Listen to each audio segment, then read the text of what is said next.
यीशु के आने से हमारे हालात बदल जाते हैं, सब कुछ परिवर्तित हो जाता है, क्योंकि उसके साथ हमारी जो मुठभेड़ है वो हमें वो बना देती है जिसके बारे में हमने कल्पना भी नहीं की थी। मूसा के बारे में हम लोग देख रहे थे किस प्रकार एक छोटी सी मुलाकात ने मूसा को वो बना दिया जिसकी हम कल्पना भी नहीं कर सकते। और कुछ विद्वान इस बात को मानते हैं कि मूसा का जो कद है वो पुराने नियम में बहुत बड़ा है, यहां तक कि अब्राहम और जो दाऊद हैं उनसे भी बड़ा उसका कद मानते हैं, क्योंकि ये मूसा था जिसने उस व्यवस्था को हासिल किया। ये मूसा था जिसने याकूब के वंश को उस मिस्र की गुलामी से निकालकर वायदे के देश में वो लेकर गया। ये मूसा था जिसने 40 वर्ष तक रेगिस्तान में इन लाखों लोगों की अगुवाई की। और जब हम इन सब बातों को जब हम पढ़ते हैं तो उसकी शुरुआत होती है एक जलती हुई झाड़ी के उस दर्शन से। एक दर्शन, एक घटना, थोड़े से समय का प्रभु के साथ का वार्तालाप मूसा को बदल कर रख देता है। Praise the Lord. आज मैं आप लोगों को यह बताना चाहता हूं कि अगर उस प्रभु का वो दर्शन, अगर उस प्रभु का साथ का मुठभेड़ हमारे जीवन में अगर नहीं हुआ है तो उसके लिए प्रार्थना कीजिए, क्योंकि वो जब होगा हालात बदल जाएंगे यीशु के आने से। मूसा तो रोज के समान जंगल में जा रहा है, 40 सालों से यही तो कर रहा है, अपने ससुर यित्रो की भेड़ बकरियों को चरा रहा है।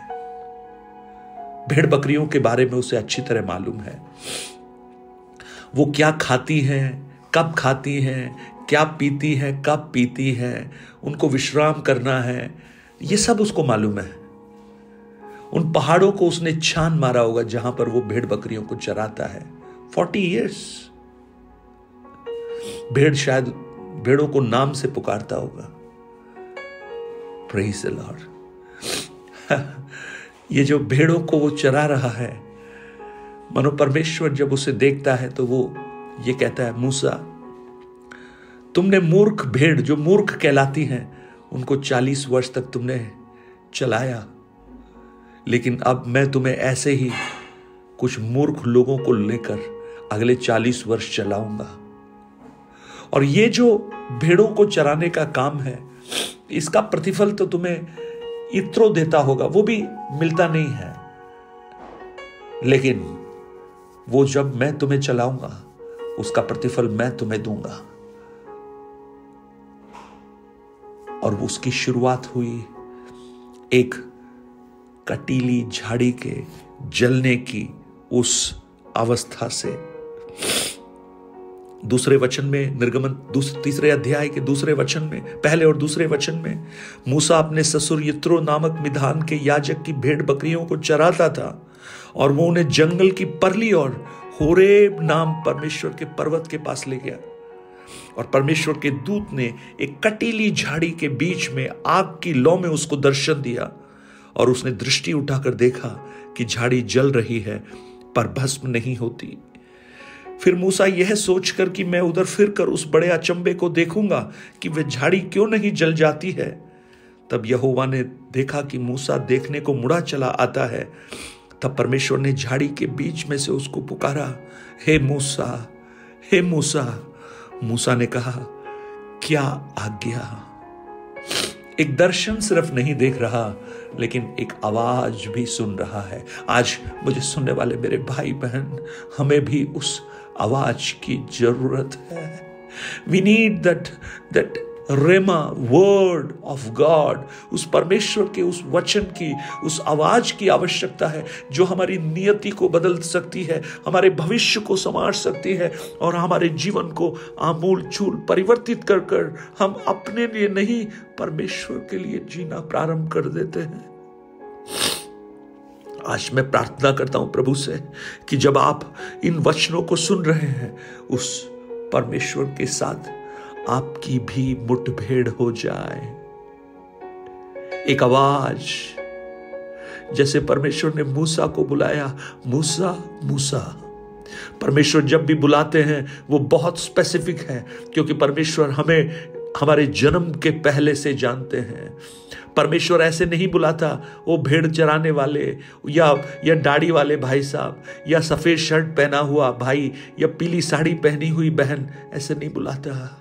परमेश्वर जब बुलाता है नाम लेकर बुलाता है। अब्राहम को उसने नाम लेकर बुलाया, शामुएल को उसने नाम लेकर बुलाया, हे शामुएल, हे शामुएल। Praise the Lord. परमेश्वर की आवाज बड़ी स्पष्ट है, हे शाऊल, हे शाऊल, तू मुझे क्यों सताता है। पौलुस को उसने नाम लेकर बुलाया, मूसा को भी उसने नाम लेकर बुलाया। आज मेरी प्रार्थना है कि परमेश्वर आपको नाम लेकर बुलाए, एक दर्शन आपको दे, एक आवाज आप उसकी स्वर्ग से आपको सुनाई दे, और जब आप उसे कहें, हाँ प्रभु क्या आज्ञा है, बस इसका अर्थ है कि हाँ मैं तैयार हूं, आप क्या चाहते हैं। 40 साल राजमहल में, 40 साल भेड़ बकरियों के साथ में, अगले 40 साल परमेश्वर के साथ में। Praise the Lord. मूसा ने कभी यह नहीं सोचा होगा कि वो एक लीडर बनेगा। उसे लगा होगा कि मैं एक अच्छा चरवाहा बनकर, अच्छा भेड़ बकरियों को चराने वाला बनकर अपने जीवन को समाप्त कर दूंगा, लेकिन परमेश्वर चाहता था कि वो उसे महान अगुवा बनाए। Praise the Lord, praise the Lord, hallelujah. आप शिमोन पतरस को आप देखेंगे, शिमोन पतरस ने कभी यह नहीं सोचा होगा कि वो पेंतिकोस्त के दिन में एक प्रचार करेगा, 3000 लोग विश्वास में आएंगे। उसने कभी ये नहीं सोचा था कि वो एक चट्टान होगा जिस पर मसीह अपनी कलीसिया को बनाएगा। कभी नहीं सोचा होगा। उसने सोचा होगा कि मैं एक अच्छा मछली पकड़ने वाला बनकर, अच्छा मछुआरा बनकर लोग मुझे जाने। लेकिन एक दिन स्वर्ग की आवाज उसे सुनाई देती है, हे शिमोन, हे शिमोन, थोड़ी देर के लिए नाव मुझे दोगे। ओ हालेलुया। आज मैं प्रभु से प्रार्थना कर रहा हूं, हम सब के लिए एक आवाज स्वर्ग से परमेश्वर भेजे और वो हमारे लिए एक नया मार्गदर्शन हो, एक नई नियति हमारी हो और हम उस प्रभु के काम आना प्रारंभ हो जाए। Praise the Lord, hallelujah, hallelujah. मुझे मालूम है आप में से बहुत से लोग उस प्रभु की आवाज को सुनना चाहते हैं और आप सोच रहे हैं, हाँ मैं भी काश प्रभु के लिए काम कर पाता। को बहनें सोच रही हैं, काश मैं भी काम कर पाती। बहन भाई, आज उस प्रभु के सामने घुटने टेक कर प्रार्थना कीजिए और कहिए, हे प्रभु, जैसे आपने मूसा को बुलाया, जैसे आपने शमूएल को बुलाया, जैसे आपने शाऊल को बुलाया, जैसे आपने शिमोन पतरस को बुलाया, जैसे आपने एक एक चेलों को बुलाया, ऐसे ही मुझे भी बुला प्रभु, मुझे भी दर्शन दे, मुझसे भी बात कर। प्रभु आपको बोलना शुरू करेंगे, आपसे बात करना शुरू करेंगे, एक ऊंचे पर्पस के लिए, एक उच्च उद्देश्य के लिए, जो संसार का नहीं स्वर्ग का होगा, परमेश्वर का होगा। मूसा ने उस आवाज को सुना।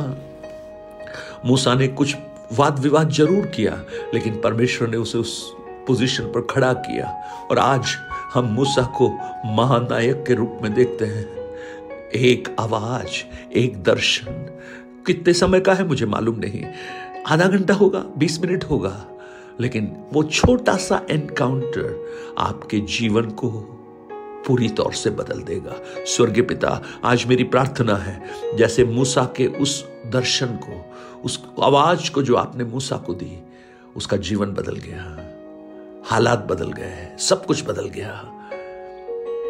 आज बहुत से भाई बहन इस बात के लिए प्रार्थना कर रहे हैं, काश उनके जीवन में भी आप ऐसी ही एक आवाज प्रकट करें, एक मधुर वाणी उनके कानों में गूंजे, एक दर्शन वो देखें प्रभु, एक थियोफनी उनके जीवन में भी प्रकट हो जाए। यीशु के नाम से मांगता हूं, amen amen. God bless you. परमेश्वर आपको बहुत आयास से आशीष दे।